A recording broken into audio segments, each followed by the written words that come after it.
This is CBC Winnipeg News.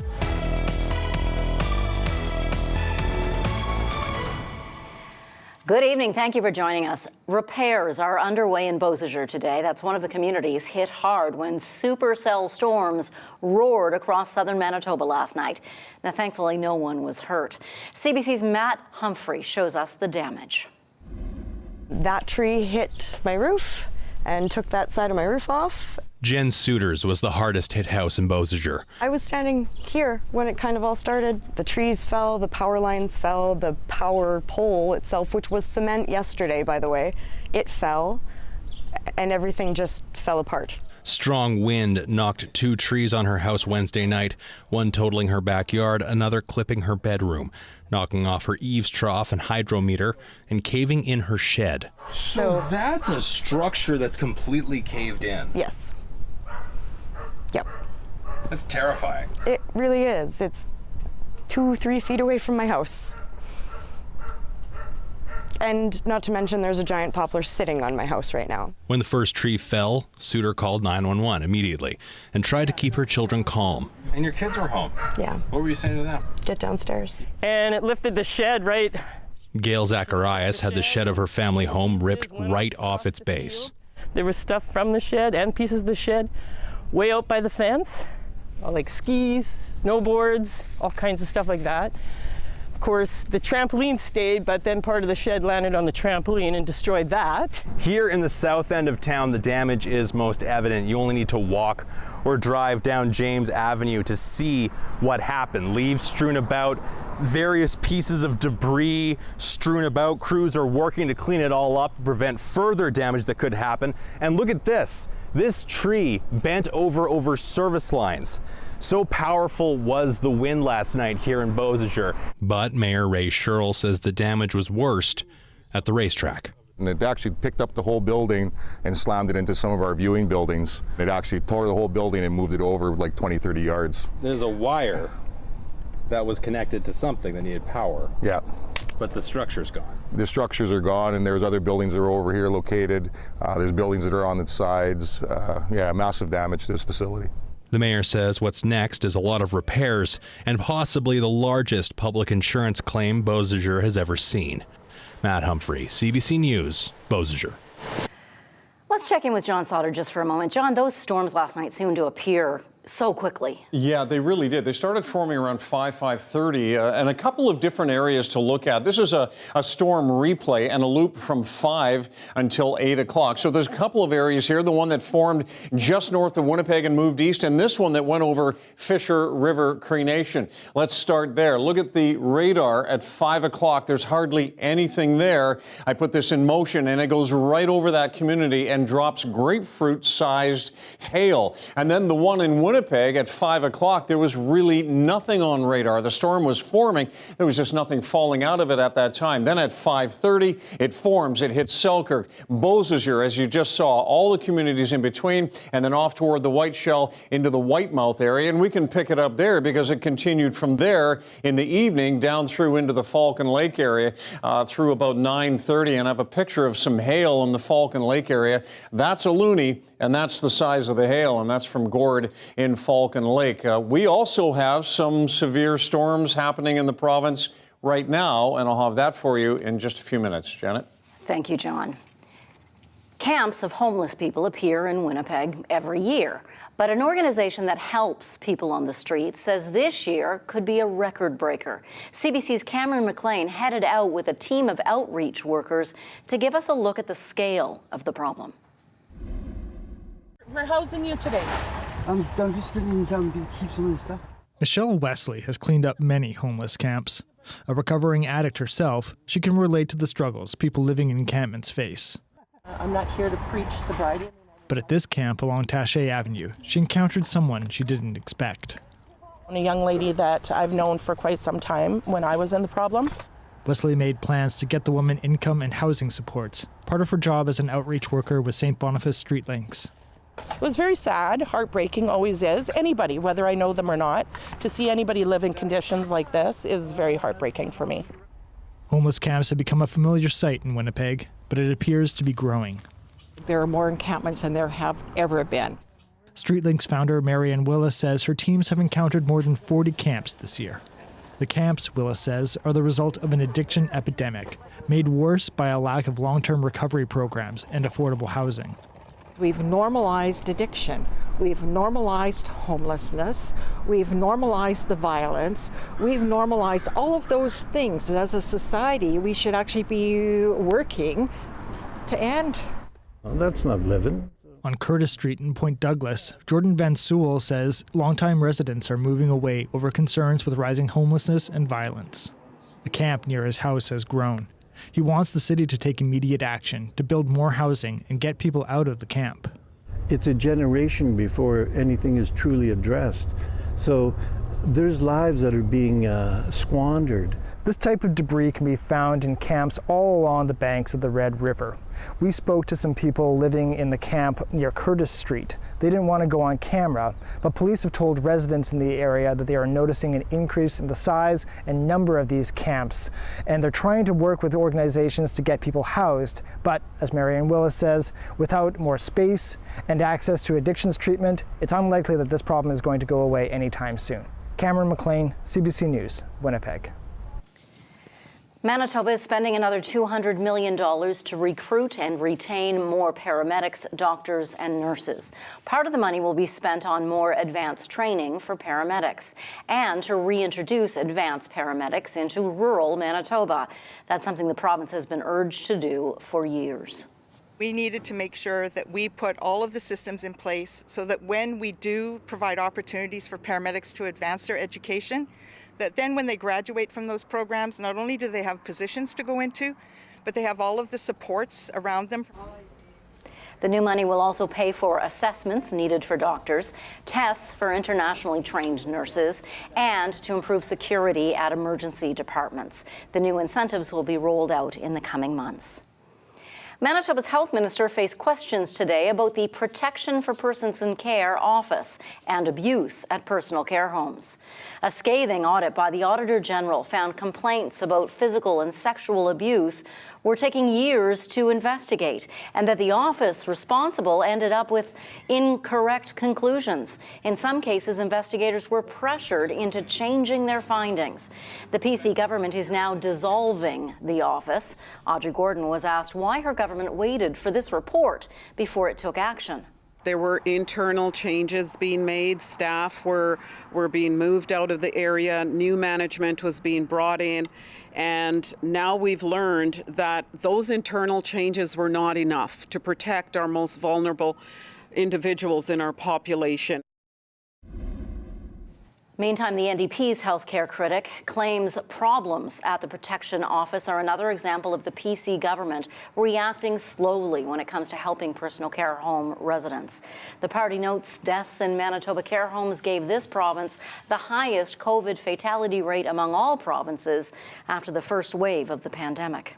The PCs knew about these allegations of abuse, knew they weren't being investigated, and they've known that since 2019 when the media reported on this very issue. More than a dozen motorcycle riders and cars from Saskatchewan made the trek to the Brady landfill last night. The group is joining the call to search a different landfill outside of the city for the remains of Morgan Harris and Mercedes Myron. Families and supporters say the search must be done in the name of reconciliation. CBC's Brittany Greenslade brings us the story. With the setting sun came the roar of motorcycles as Saskatchewan First Nation leaders and members surrounded the Brady landfill Wednesday night. No more will our women, our girls be thrown away or like garbage, like trash. The group made the trek to Manitoba to show their support for the families of Morgan Harris and Mercedes Myron, two victims of an alleged serial killer who police say dumped their bodies. They're joining the call demanding the landfill be searched and the women brought home. You know, we come together collectively to bring out not only awareness, but we want to bring action. And we're here to call on your premier and also the federal government, you know, to pay attention here. The Premier has continued to stand her ground against a search despite a feasibility study deeming it possible, saying the risks are too great. But the families say there is no other choice. If you're not there to help us, get the hell out of the way. Thank you. They say a search will happen. We're not asking, we are telling you that this needs to be done. You will search the landfill, and if you will not, you will hand me the shovel and you will hand me the hazmat suits myself, and our community will go in there and retrieve our woman. The federal government has yet to commit to a full search or funding it. The rally comes on the same day the Prime Minister shuffled his cabinet and named a new Minister of Crown Indigenous Relations. They hope his replacement will make this a top priority. If that man that was placed there is the new minister, if he has a heart, he's going to reach out to us and he's going to help us find our women in these landfills. The group says Ottawa must step in and step up. Because if you claim that you care about reconciliation and Indigenous relations, then you will search the landfill. And if you will not, then your reconciliation is dead. Brittany Greenslade, CBC News, Winnipeg.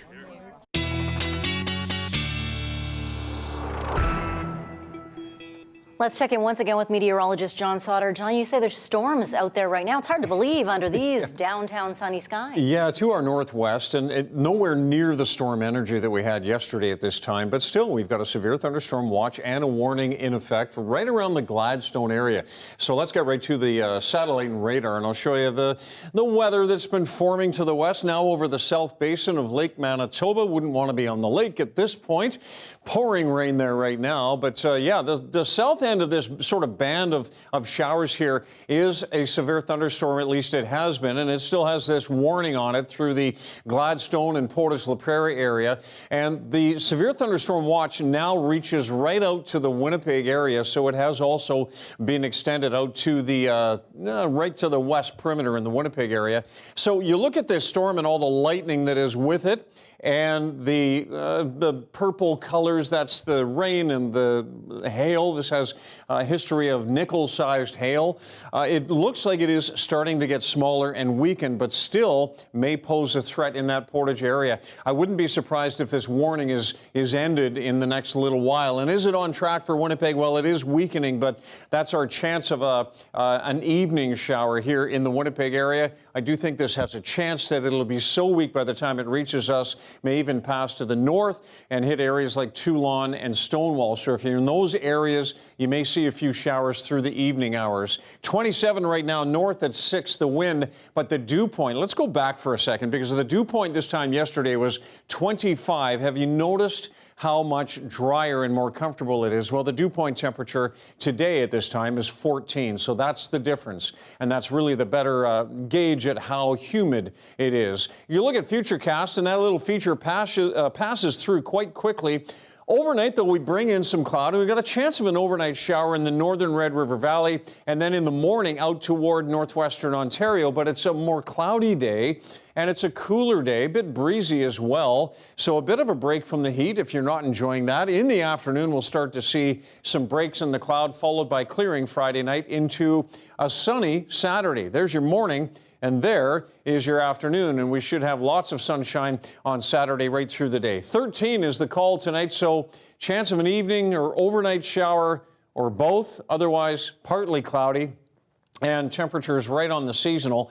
16 in the morning, mainly cloudy, winds north 20 to 30, and then in the afternoon just 21 degrees with a partly cloudy sky, and you'll start to see that further clearing on into the evening. Temperatures right across the province tomorrow will be fairly consistent. Low 20s across most of the north, lots of sunshine around Churchill as well. 17, 19's expected around Swan River and Dauphin, 20 in Brandon and Portage, 22 in Morden, and 21 here in Winnipeg. And 21's a pretty popular number right across the southeast. A little bit warmer down to the south of us, and over into northwestern Ontario, still a sun-cloud mix. No rain expected. Temperatures anywhere from 19 to 22 degrees. So more quiet weather on the way for tomorrow. Thanks, John. We'll check in with you a little later. A language workshop, this series that is actually meant for children, is drawing in people of all ages, people who want to learn Indigenous languages through songs and games. The CBC's Joanne Roberts tells us more.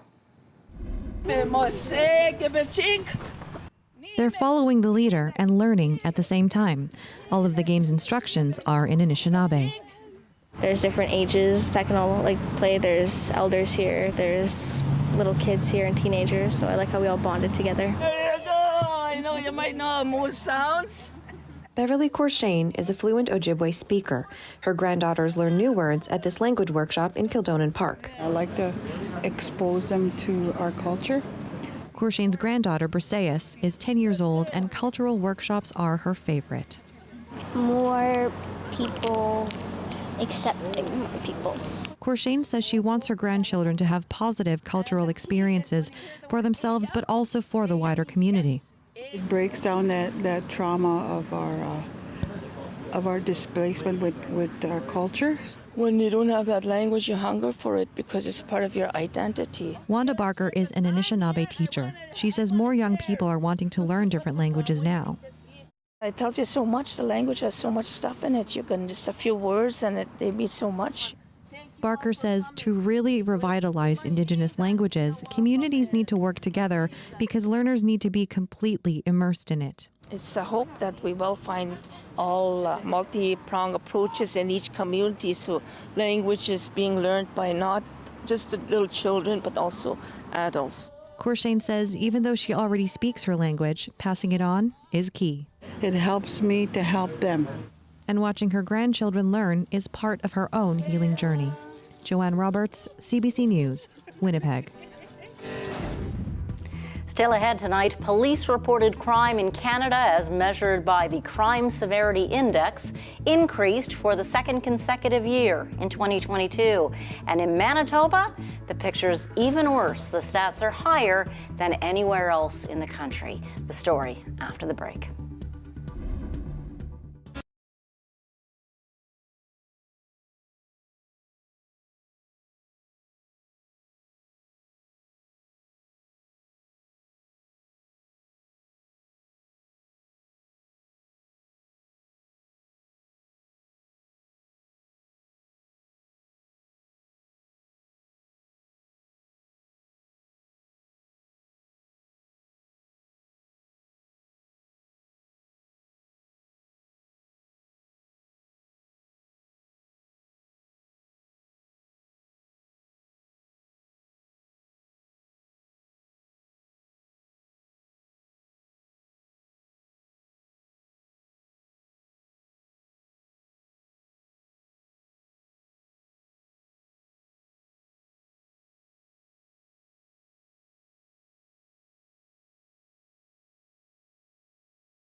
A Winnipeg man faces drug charges following a large bust at the Emerson border this month.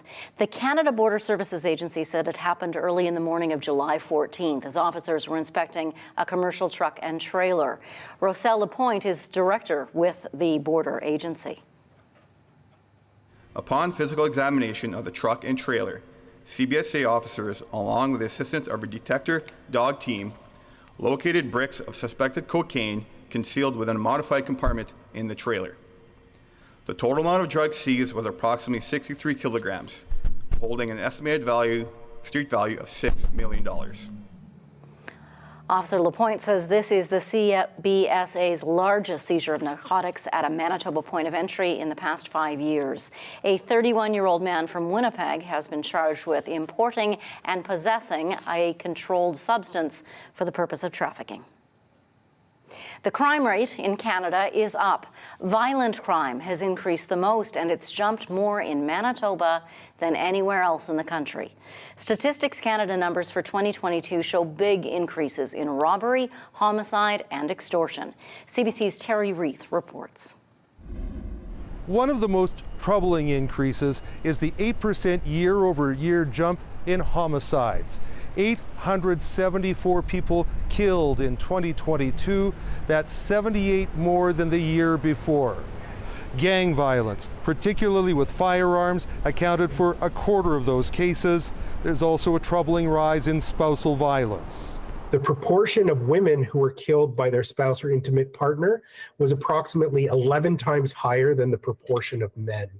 Other crimes on the rise, a 15% increase in robberies, a 39% jump in extortion cases. Extortion is when there's like threats that are accompanying like a fraud, for example, or threats that are used in accompanying another type of violation. The largest increases in crime were in the West, particularly Manitoba, which recorded a 14% increase. As to why, as with everything, it's complicated. Economic issues, unemployment, and housing issues are all key factors. We must begin to pay more attention to social welfare services. Those are inadequate as we speak, and the results are showing. Overall, violent crime is at its highest level since 2007. So, should Canadians be worried? Well, maybe a little, but the criminologist says Canada still ranks as one of the safest places in the world to live. Terry Reith, CBC News, Edmonton. With extreme heat across many parts of the Northern Hemisphere, this month isn't just setting records, it's making history. July is on track to be the hottest month ever, breaking the record set back in 2019. Now, that's according to the World Meteorological Organization and European Union climate officials, who say the past 3 weeks have been the warmest 3 on record. The average temperature for the month is expected to be 1.5 degrees higher than pre-industrial levels. But the agencies don't think they'll exceed the level set in the Paris Agreement. Sean's 7-day forecast and your daily lift are still to come, so stay with us.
Well, it's a cloudier day tomorrow, a little cool and breezy, high of 21 Friday, and then back to seasonal temperatures for the weekend. Could see a few showers overnight Saturday into Sunday. And then next week, the heat and the humidity returns by Tuesday, and that means we could see more storms by Tuesday afternoon and evening. You know, every now and then we bring you video of visitors to our newsroom, and usually it's a cute dog that someone brings in that causes a stir. We all get excited. Yes. But this morning, we were excited by a visit from a toddler who was celebrating 1 year since his rather unusual birth. Here is your Daily Lift.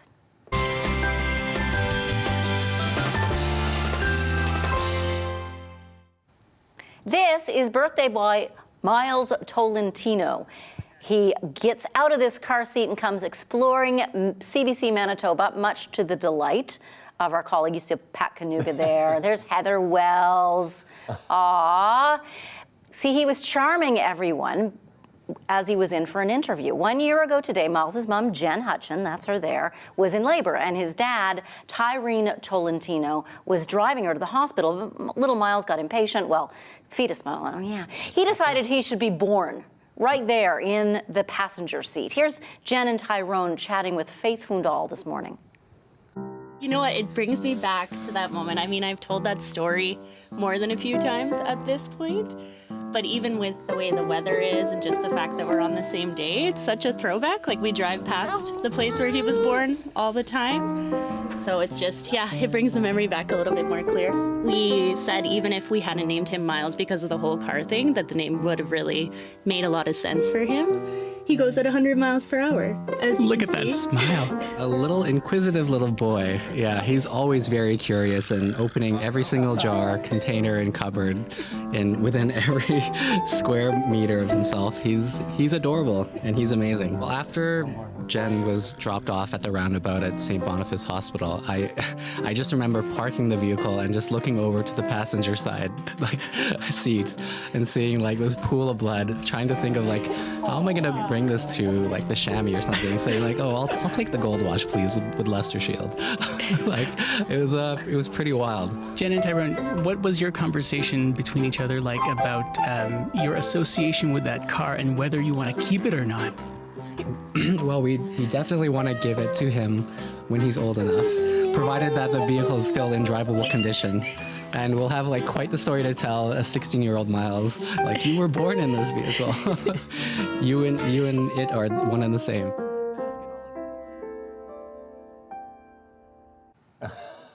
Isn't he cute? He's a very cute kid. Yeah, that's quite the story. Now, I am worried as I heard that. Like, what if they have a second child who's not born in the car, and then at 16 they expect a vehicle as well? Yeah.